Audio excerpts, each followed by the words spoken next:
একটা সবুজ জঙ্গলে থাকত এক চঞ্চল খরগোশ আর এক ধীর ও স্থির কচ্ছপ।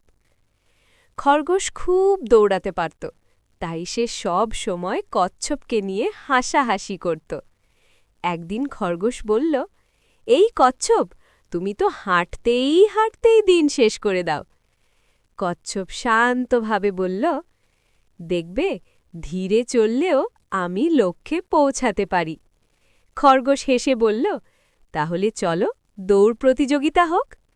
সব প্রাণী জড়ো হল। দৌড় শুরু হতেই খরগোশ ছুটে অনেক দূরে চলে গেল। সে ভাবল, কচ্ছপ তো আসতেই অনেক দেরি করবে, একটু ঘুমিয়ে নেই। আর সেই সুযোগে কচ্ছপ ধীরে ধীরে কিন্তু থামা ছাড়াই এগোতে লাগল। খরগোশ ঘুম থেকে উঠে দেখে কচ্ছপ প্রায় শেষ লাইনে। খরগোশ যতই দৌড়াক ততক্ষণে কচ্ছপ জিতে গেছে। সবাই হাততালি দিল। খরগোশ লজ্জা পেয়ে বলল, আজ বুঝলাম বেশি অহংকার ভালো নয়। কচ্ছপ মুচকি হেসে বলল, ধৈর্য আর পরিশ্রমই আসল শক্তি।